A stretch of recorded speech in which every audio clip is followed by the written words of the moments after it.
shot dead her terminally ill husband and two of their children before turning the gun on herself, according to police.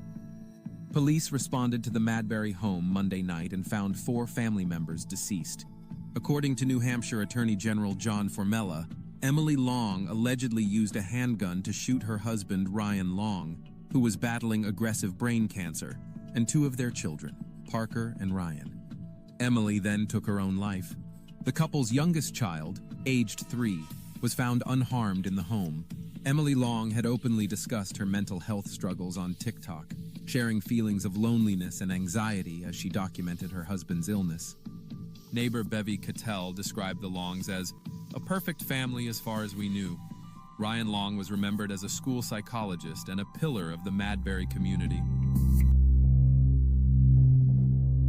In a quiet New Hampshire town, a shocking discovery left an entire community in disbelief. A mother, once seen as devoted and loving, was found at the center of an unthinkable tragedy. Her husband, her children, gone. And the truth behind it all was darker than anyone could imagine. This is the case of Emily Long, the mother who destroyed everything in silence. It was a quiet Saturday morning in Madbury, New Hampshire. The kind of morning when children should have been playing outside, their laughter floating down the street. But instead, police cars lined the road, lights flashing against white clapboard homes. Inside one house, the silence was absolute. Too absolute. Because inside, an entire family was gone. The Longs seemed like any other family on their street. Emily, 34, was a working mother of 3. Her husband Ryan, 48, a school psychologist, was known for his calm, gentle way with children. Together, they were raising 3 young kids, a busy, ordinary family just trying to balance life's challenges. But beneath the surface, the Long household carried more weight than most knew. Ryan had recently been diagnosed with brain cancer, a devastating blow that had left the family reeling. Emily had taken to social media, sharing glimpses of their struggle. Videos, posts, captions, sometimes hopeful, sometimes desperate. She spoke about trying to keep things together, about her children's pain, about the exhaustion of caretaking. Get myself out of this rut. I know that I've said this before, but our kids are definitely struggling. And now I'm starting to notice some changes in our 3-year-old, which is tough because he's too young for therapy. I know that people are going to say play therapy. We've done that before, and I just don't really see the benefit in it. And he's too young for talk therapy, obviously.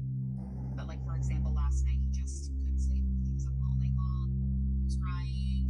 He's never like that. And I've been starting to notice him stirring more at night and just have a harder time. And it's just devastating. But I am determined to create normalcy.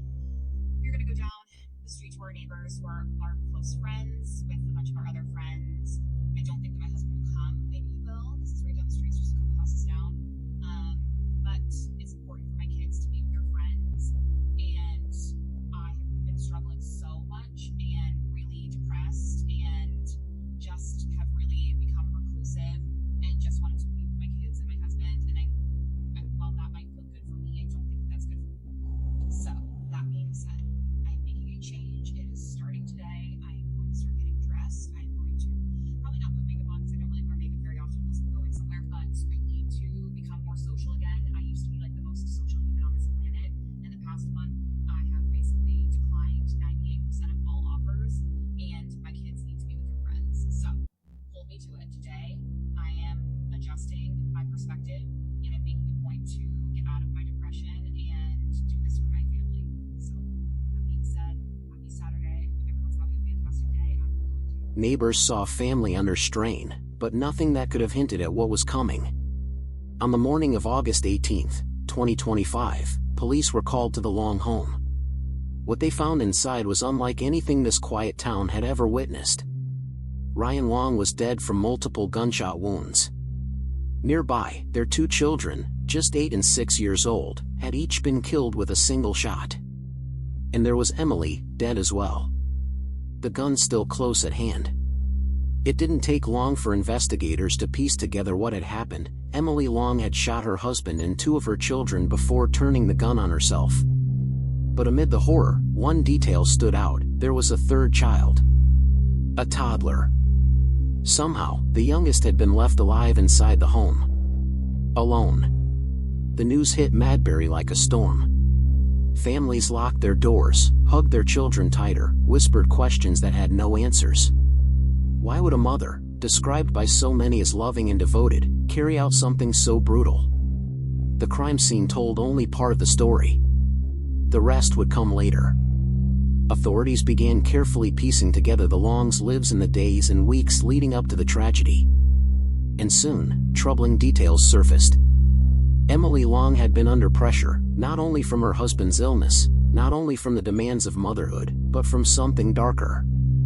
Something hidden. 7 days before the shootings, a complaint had been filed against her with the Hampton Police Department. She was accused of stealing money from her employer, Wingett's, a local restaurant chain where she'd risen to a high position of trust. The complaint was still fresh. Investigators hadn't even had time to start digging into it. But it was there, sitting in the background like a time bomb. And as detectives began peeling back the layers of Emily's life, they realized this was not just a simple story of a struggling family. This was something far more complicated. Because the Emily they thought they knew, the devoted wife, the doting mother, was not the whole picture. There were secrets. And the deeper police looked, the darker those secrets became. The police sealed off the quiet neighborhood in Madbury, blue lights flashing against the pale walls of the Long family home. For hours, investigators moved in and out of the two-story house, carrying evidence bags, taking photographs, whispering to one another in clipped, tense exchanges. Outside the perimeter, neighbors gathered silently in disbelief. How could something like this happen here? In a town of just a few thousand people, where everyone seemed to know everyone, this was unthinkable. At first, all anyone saw were the headlines: "Mother kills family in apparent murder-suicide."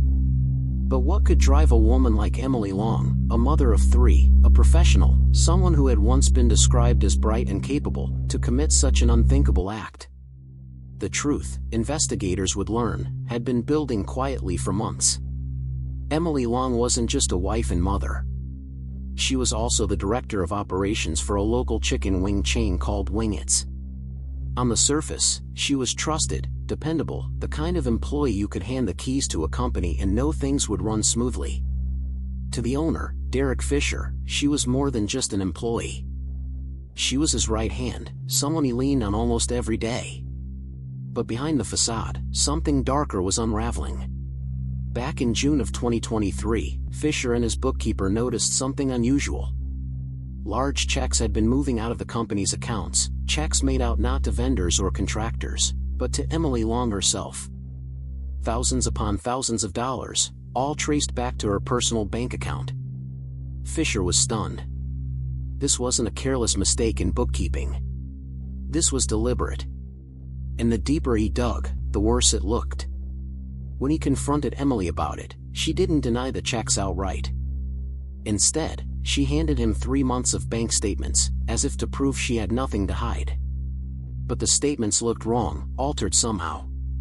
Suspicious, Fisher took them directly to her bank. The answer came quickly and left no room for doubt: the statements had been doctored. Emily hadn't just taken a few checks. She was suspected of siphoning away over $660,000 from the company in just a year and a half. For Fisher, it was a betrayal that cut deep. This was someone he had trusted almost completely, someone who stood just one step below him in the company. Still, there was hesitation. He didn't run to the police right away.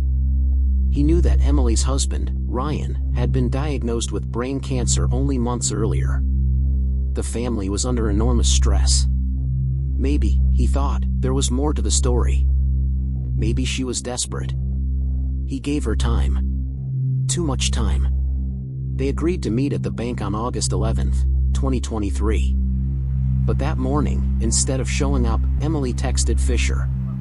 She said she was resigning. Or maybe she could stay on in a remote capacity. Or he could just fire her. Anything but face what was really waiting for her. For Fisher, that was it. He had no choice left. He went straight to police and filed a complaint for theft.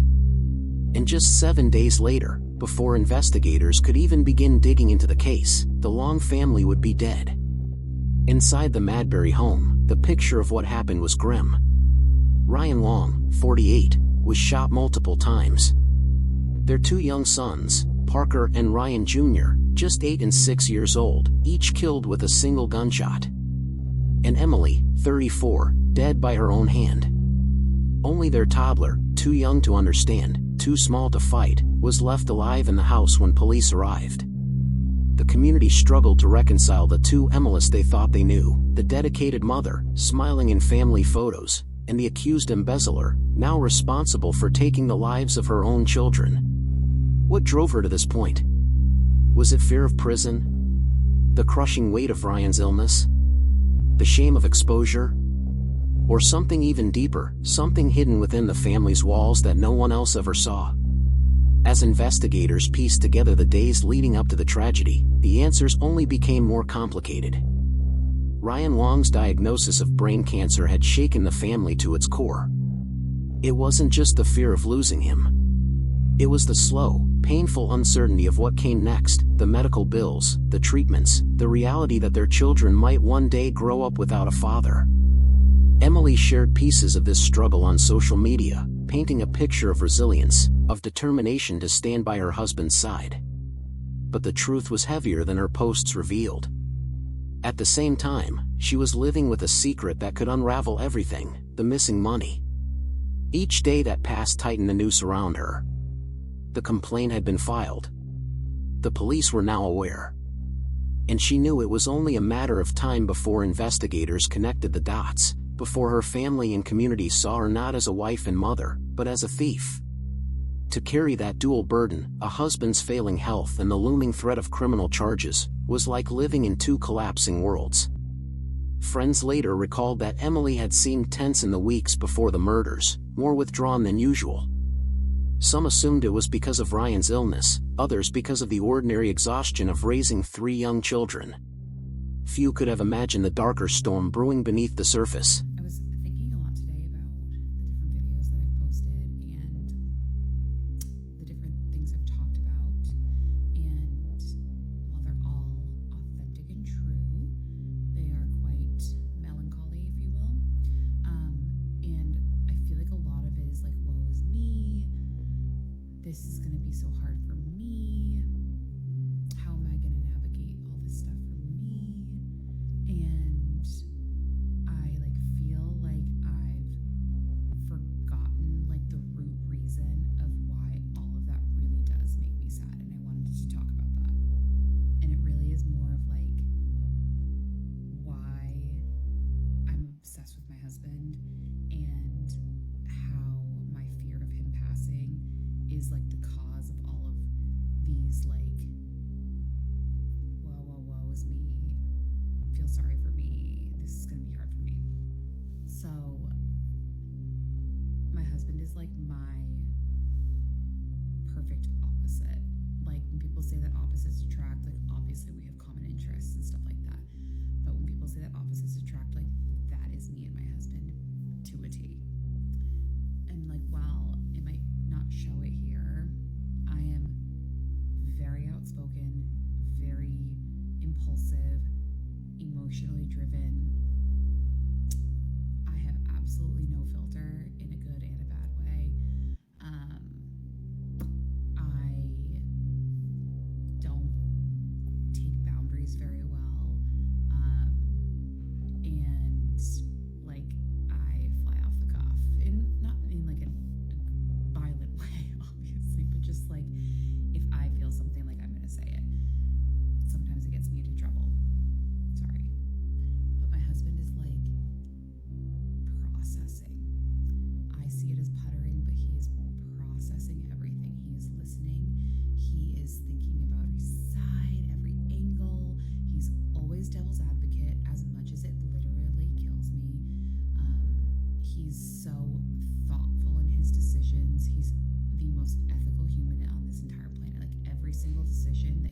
speaks is based on his code of ethics, and it's like so respectful.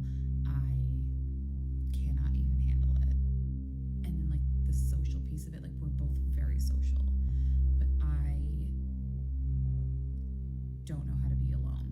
I need to be with my friends 24/7, with my family, with someone. I'm either talking to people, texting, whatever. He is like content being alone. He knows when to tell me we're heading out, pack it up. I don't know that. And so it's like nice to have that like other piece of just like, it's okay to be like solo. It's okay to be independent, and you don't have to like be codependent on your friends and your family 24/7. And like while all those things are what make us such a great team, and we push each other to be better and whatever, I think that the two things that, should the time ever come where he passes, that I'm going to miss the most are, one, he's taught me how to be a good partner. Like he's taught me how to be vulnerable and, okay with like relying on someone else. Like I was never okay with it. I'm still not good at it. How to like ask for help and all these things that he's, through our relationship, taught me. And like now I'm just like, ugh, what a waste. Like you don't even get to like live in like the fruits of your labor. Like you've given me so much, and like I don't get to like show that to you and share that with you. And I think that's one of the things I'm gonna miss, is being able to like show him how wonderful he's been to me, and like he can enjoy that. And I think that bumps me out big time. But the thing that I love about him the most, and when I think of times where we won't be together anymore, like the thing that breaks my heart the most, is like at the end of the night, being together, like either laying in bed or like watching a show or just like hanging out in the kitchen, and me recapping my day. I work in the restaurant industry, so like every single second of my day is absolute chaos. It is totally insane, and I see the most unhinged things. And then like in my private life, like everything that happens to me is bizarre.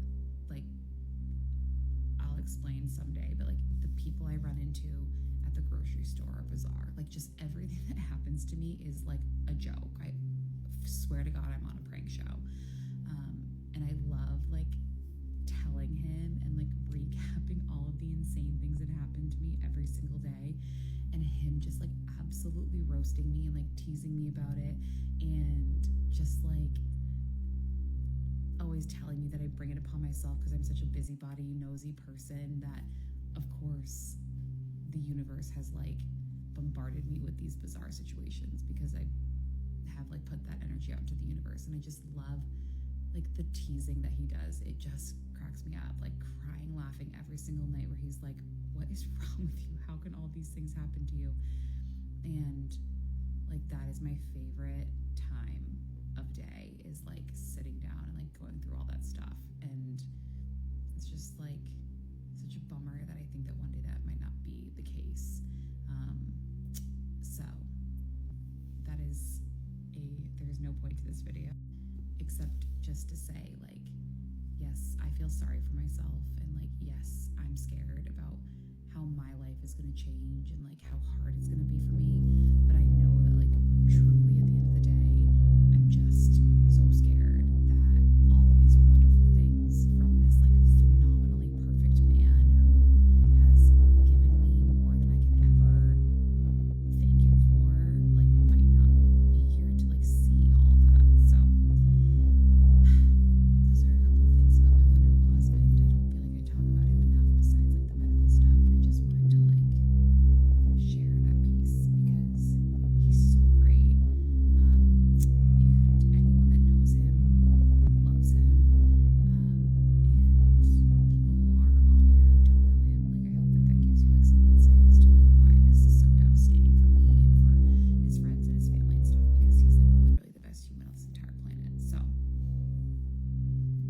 On August 11th, the day she texted her boss to resign instead of facing him at the bank, it was as if a clock had started ticking.